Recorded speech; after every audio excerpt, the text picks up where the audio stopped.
Bonjour Corinne, que nous réserves-tu aujourd'hui? Bonjour Nico, pour notre histoire du jour, je voulais te lancer une énigme. On ne peut pas en parler et pourtant il fait beaucoup de bruit. Alors, on ne peut pas en parler, pourtant il fait beaucoup de bruit pour rien, le silence, une rumeur... Non. Et si je te dis qu'il s'agit d'un personnage d'une famille plus que magique, dans un film Disney bien sûr?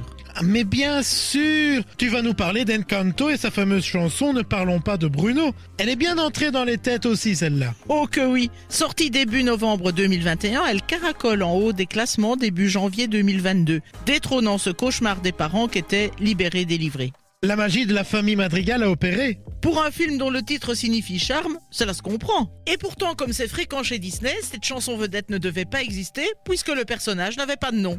Encore? Et quelle est la raison cette fois? Pour comprendre comment tout cela s'est enchaîné, on va reprendre depuis le début. Tout commence avec Vaiana et le scénariste Jared Bush, à qui les studios Disney demandent de travailler à une idée pour une nouvelle histoire.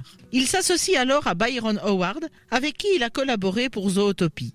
L'idée retenue est celle d'une grande famille multigénérationnelle avec toutes les facettes que cela comporte, bonheur et crise. L'autre certitude était la volonté de réaliser une comédie musicale et c'est Lin-Manuel Miranda qui est alors chargé de l'écriture des chansons.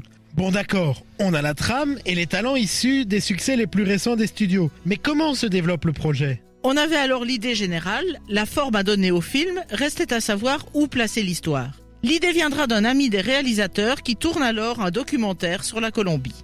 Au terme de plus de 1700 brouillons du scénario, se dessine alors l'histoire de la famille Madrigal, qui vit dans un village des montagnes colombiennes et qui assure le bonheur de tous les habitants grâce à leur pouvoir magique. Sacré travail en effet, mais comment se fait-il qu'Encanto ne semble pas suivre l'histoire habituelle des dessins animés du studio? Ce qui est nouveau dans cette histoire, c'est qu'il n'y a pas de véritable méchant, même si une sorte de menace pèse sur les Madrigal. Et puis, il y a ce personnage mystérieux, secret de famille. Le fameux tonton Bruno. Oscar à l'origine. Un tonton plutôt drôle et potelé. Mais il y a trop d'Oscar Madrigal en Colombie. De plus, on décide de lui réserver un avenir plus sombre de mouton noir dans la famille. Ce sera un changement de prénom. Arlo, André, Marco, Emo... Oula, attends, je suis un peu perdu. Comment on revient au personnage qu'on connaît aujourd'hui? C'est Miranda qui tranchera. Ce sera Bruno. Pour la rime avec la chanson qui vient alors. Ne parlons pas de Bruno, no. Voilà comment la chanson a créé le personnage et inversement.